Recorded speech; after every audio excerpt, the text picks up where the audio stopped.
Hello. So I did a quick Q&A over on Instagram and realized stories disappear. So I wanted to read some of those questions and answer them here so that there's kind of a record or a history of some of the information that I shared because they were really good questions and figured they were good to kind of have documented. And of course, I don't think there are that many people that check these videos out. But if you have questions for me, I'm more than happy to answer them if you want to put them in the comments. But I'll jump right in.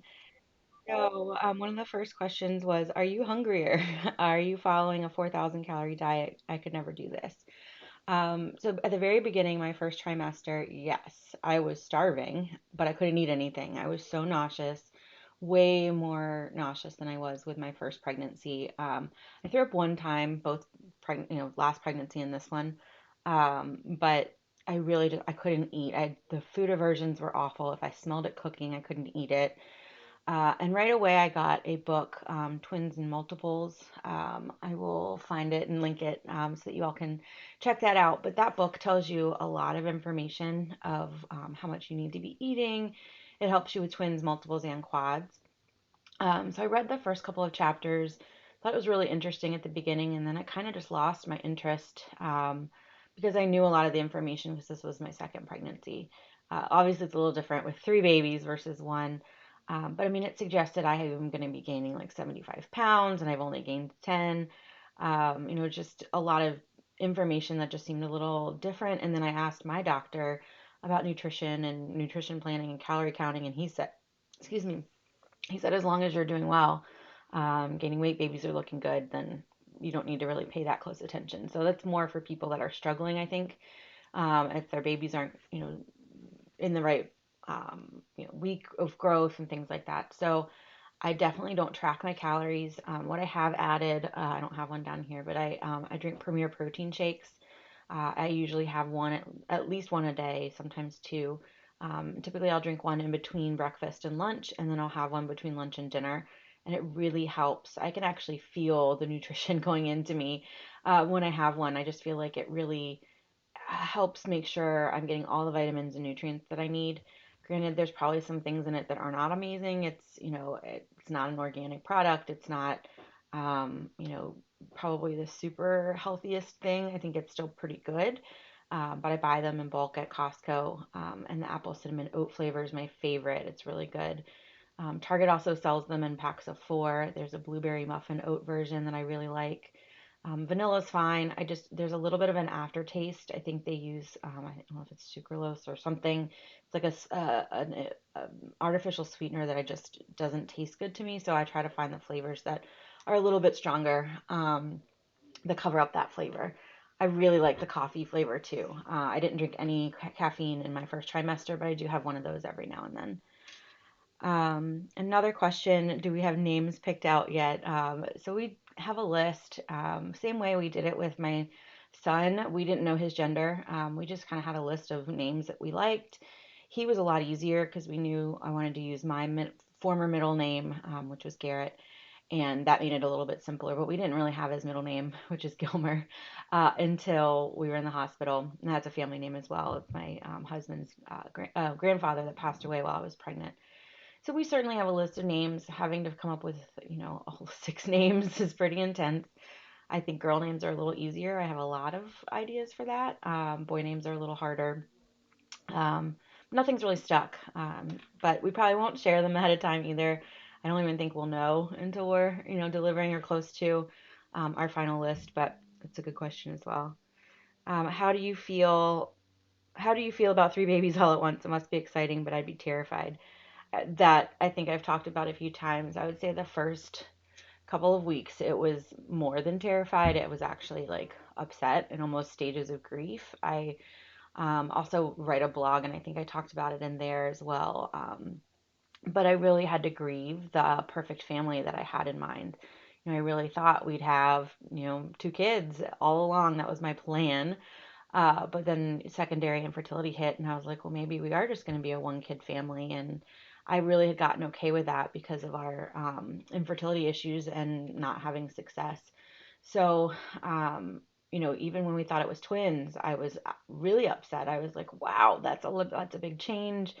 Not what we thought about. Our house has plenty of room, but it's still, going to be a little snug, even if we had just had twins. So when it turned into be triplets, I think I just went through those stages of grief of just, you're not happy. What do I do? This isn't what I wanted. Who do I blame? I think I definitely went through all the different phases. But now it's exciting. Now it is, a really exciting challenge, and we're not given more than we can handle. I mean, obviously, there's no way out of it. We certainly could have considered reduction. I know a lot of people have done that. It just wasn't a right feeling for our family. We would have certainly talked about it if there was a medical reason, but my body size, the doctor said, would be okay to handle three. I've carried a singleton pregnancy to 39 weeks and didn't have any complications pregnancy related. So really just finally getting into that. Okay, I'm controlling what I can control. We just got our awesome wonderful stroller yesterday. Like, I'm trying to check things off the list and feel a little bit more okay with it. But I think I'm the kind of person that just takes something on full speed, and I'm going to do it, and I'm going to do it really well. We have an amazing support system. My mom lives right down the street. My in-laws aren't too far. And my husband is outstanding. I mean, he literally just has been holding this family up, especially during our COVID exposure. Um, so I definitely was terrified. I can't lie. I was also upset. I was mad. I went through the whole, why did we do IVF? This is not the outcome we wanted. I don't want these babies to ever feel unwanted, because that's not the case. I love every single one of them. But at first it was just like, how could this happen? And I was actually angry at the doctor, a little bit of, man, if we had figured out that I had this hydrosalpinx at the very beginning, we would have even not had to do IVF. So all those things went through my mind. I also thought about the fact that the one embryo split, and that's nature. Like, that's not really from the IVF. Certainly, I think there are some reports that show, or studies that show, IVF embryos can split a little bit more frequently than in a natural situation, but we may have had those twins happen anyway. That egg may have been destined to split. So I really had to kind of work through it in my mind and just kind of come up to the consensus of, this is happening. It's supposed to happen. Um, there were reasons why we had to do IVF. I mean, my C-section was complicated. There was scar tissue left over. I had a black tube. There were all these different factors that got us to where we are. And if it weren't for IVF, I wouldn't have known about the block tube. There could have been another issue that happened. Fluid could have built up, and I could have had a ruptured tube. And I could, there's so many things that I'm thankful we found out from doing IVF, that I need to think about, instead of just the, oh crap, I have three babies coming. Um, I like this question too. Did you have gender preferences for the triplets? Um, well, I mean, I think in my perfect family, again, that's thrown out the window. I wanted to have a boy and a girl. I had my boy first. But when we found out that there were three, I think my first gut was, oh, how great would it be if it was two girls and a boy? Then our family would be even. We'd have two girls and two boys. Garrett would have a little buddy to play with, and then the twins, the girls would have each other. Um, but, my biggest thing was, I personally just didn't want three boys, because I didn't want to have a house full of roughhousing crazy children. But I see people that have all boys, and that's an amazing experience. You have all the stuff already, all the toys, all the clothes. It does make things a little easier. I've heard a lot that little boys are a little bit easier to raise. Me being a girl, I know how I was growing up, a little bit of attitude. So I think, when we saw during the gender scan that baby C, we saw baby C first, and that was a girl, immediately I hadn't even thought of the fact that it could be all three girls. So I think I was just holding my breath to make sure we had a mixture, because I think that was, that was then my new ideal was, okay, let's have one girl and two boys. Then you got this little, well taken care of little girl, and I got to have a girl. I think I'm very thankful for my relationship with my mom and wanted to be able to experience that. But I know deep down I would have loved if they were all three boys. It would have been fun. We would definitely have heads turning. We're going to still have heads turning when we go anywhere. But um, I think it's important to be honest too. I'm not going to sit here and lie and say, yeah, I'm happy no matter what it is. I certainly had my preferences, but I'm very ecstatic either way with what happened. Did you have a lot of stronger symptoms early from carrying multiples, for example, nausea? So I think I shared a little bit of that, but yeah, early on before I even took a test, I didn't know really if it was IVF symptoms or not because I'd never had an IVF pregnancy before. Um, Really early on, like day 2 post transfer and day 3 post transfer, I had a lot of pulling in my uterus.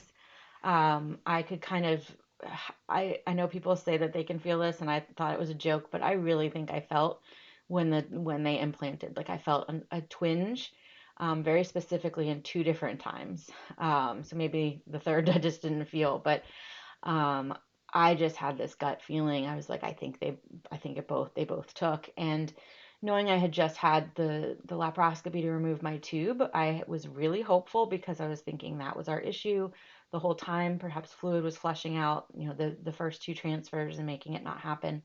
So I was really hopeful and trying to be realistic at the same time, knowing it hadn't worked before. So I had it in my mind that it was going to work too. And my early symptoms, I secretly took a test. Probably not, I shouldn't share it, but I secretly took a test day 3 at night and got a very, very, very faint positive.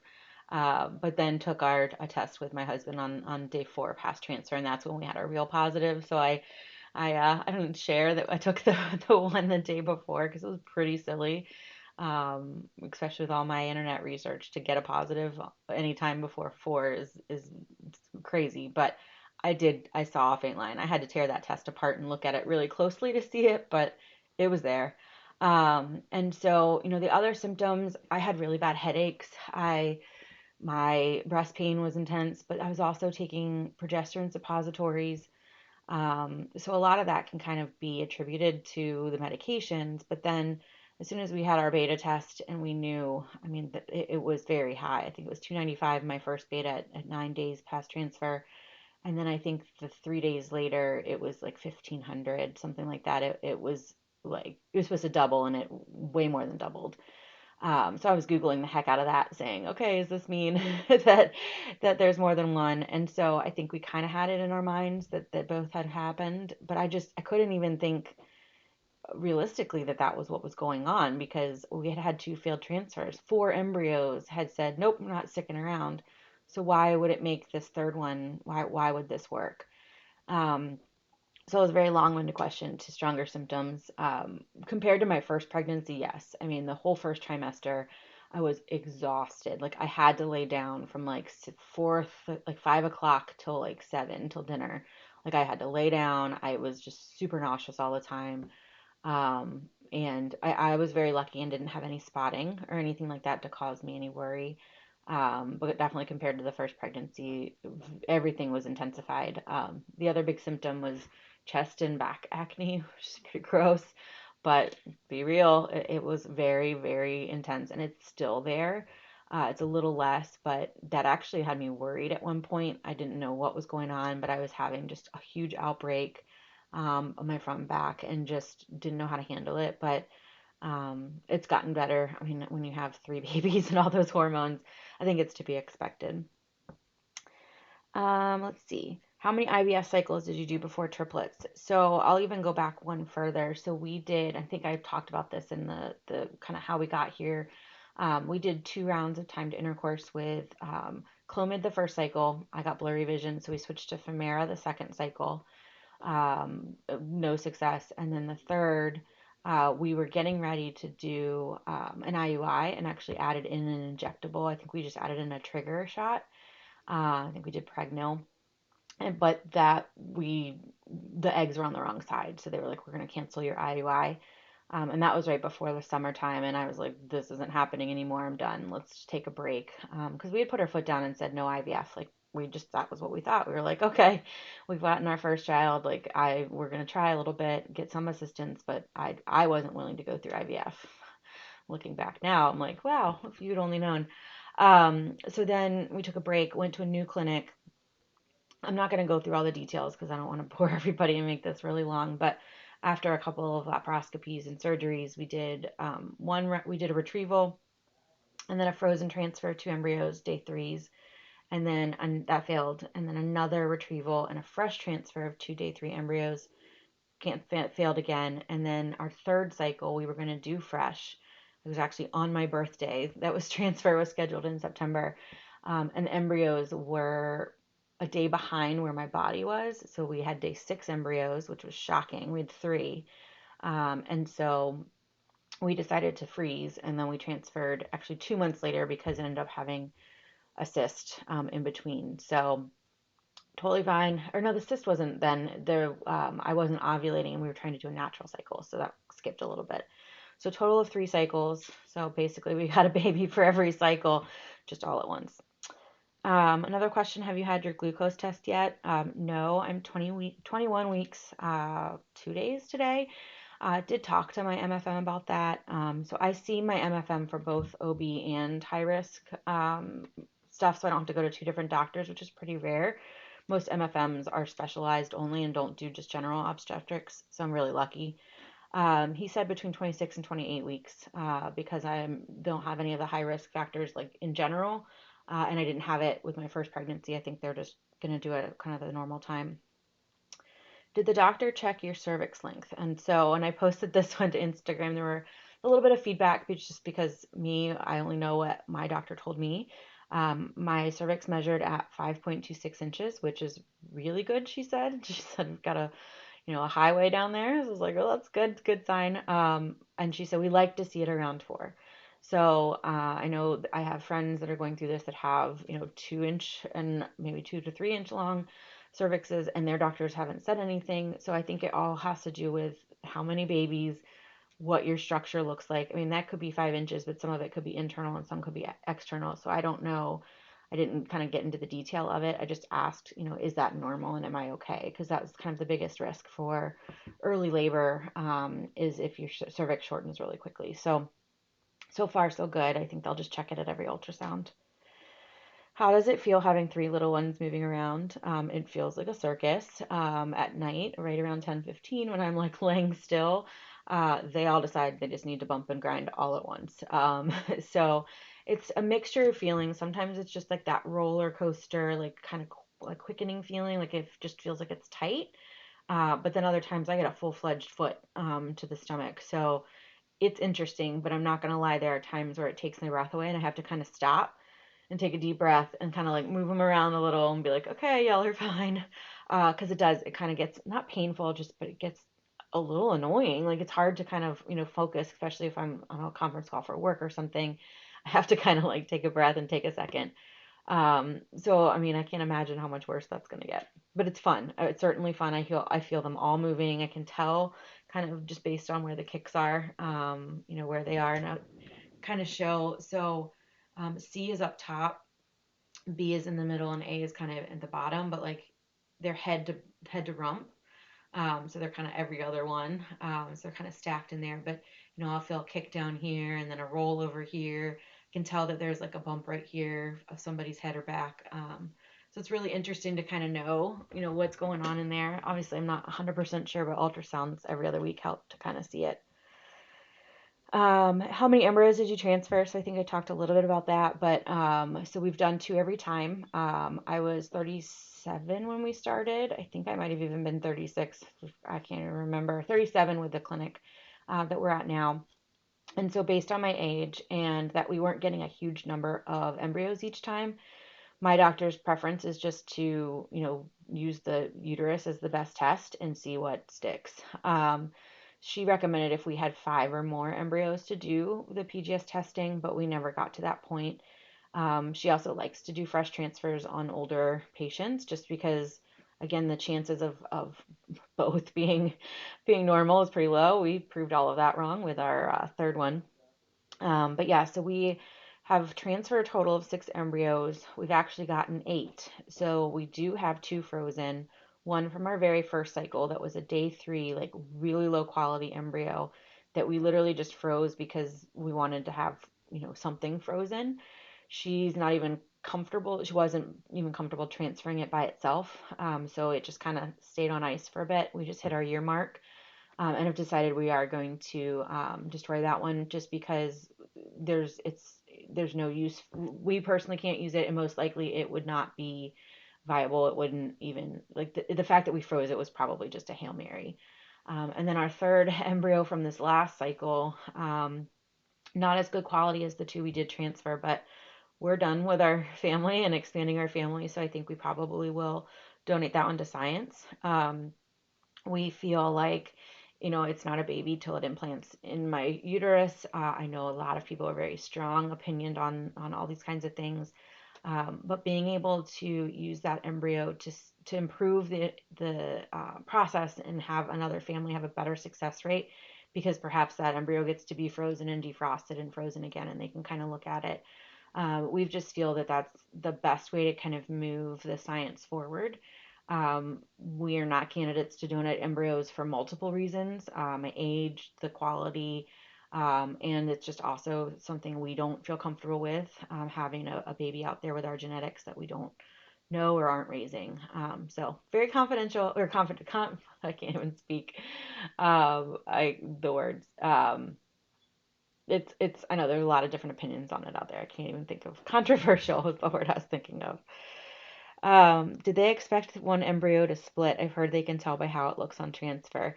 So I've heard a lot of different opinions on this. Both embryos were hatching when they, were thawed and ready for transfer. I mean, I think we look at the picture and we don't know which one split, so we have no idea. But I don't think that they can tell. I don't think they would purposefully transfer a splitting embryo. But I am not a scientist. I don't know really all the facts behind it, but we weren't told we had any extra risk of twins. I mean, it was in like the big things we signed, but I think that was more fraternal twins than identical.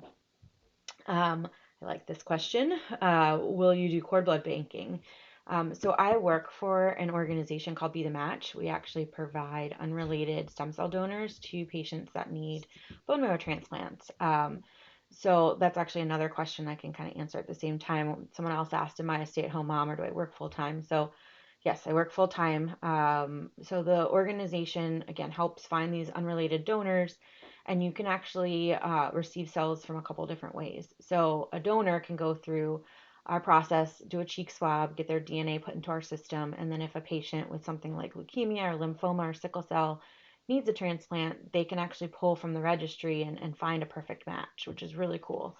But if you don't have a match on the registry, we also have a cord blood bank. So when you have a baby, you can save your own cord for future personal use and pay a storage fee.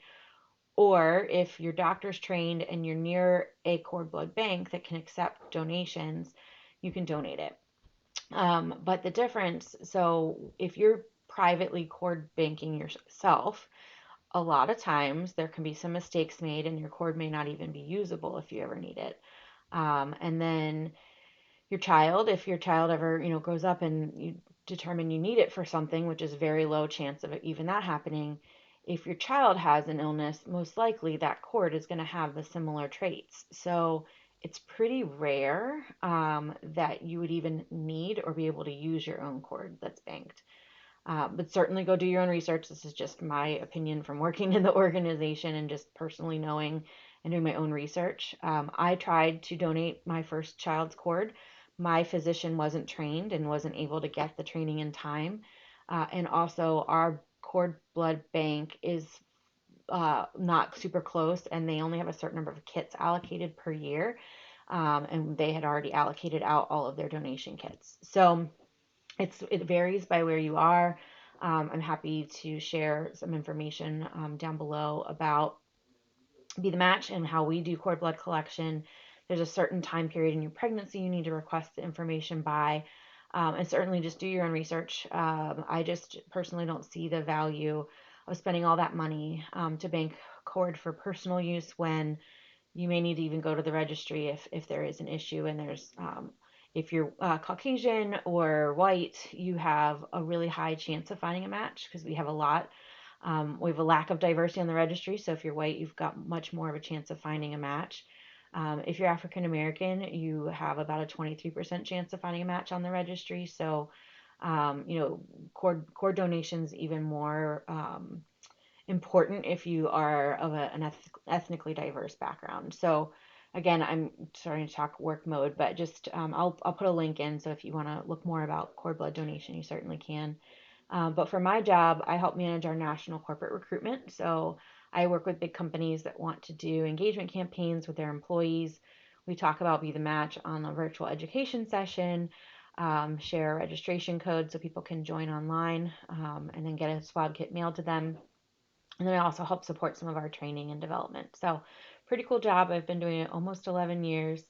I work from home normally and work from home during COVID. Our headquarters is in Minneapolis, so I did travel a lot when we could travel, probably once a month. I was there once a quarter, but doing a lot of corporate in person meetings. So it's been kind of nice to have that year off of travel. And I think I already answered the question about the diet, like how many calories I'm eating. So just wanted to answer some of those questions, have them here. I will try and put them in the description just so that you can kind of know what I cover in the video and some of the highlights. But I really enjoy when people do these questions and answers just because it kind of you get to know the person a little bit more, and really the details of a triplet pregnancy, which is just this unicorn of a thing. Not very many people get to experience it, and even fewer share about it. So I hope you enjoyed learning a little bit more about what we've got going on. We're doing really well. Just as a COVID update, I'm in day 7 of isolation. My family is halfway through our quarantine. We actually have vaccines scheduled for my husband and myself. So it's really exciting. Again, controversial for pregnant women to get it, but my physician and my support circle has all looked into it. We've decided it's better to be vaccinated and have unknown risks than the known risks of having COVID. So yeah, son, he has no symptoms. We've been running around like a crazy man. He'll go back to school hopefully around the 19th. And you know, we're doing so far so good so far, and it's been really warm out here. I've got short sleeves on in March, which is pretty rare. But it's been really nice weather, so we've gotten to sit outside and eat, you know, meals together, because I'm really not seeing them other than passing wearing my mask. So doing well.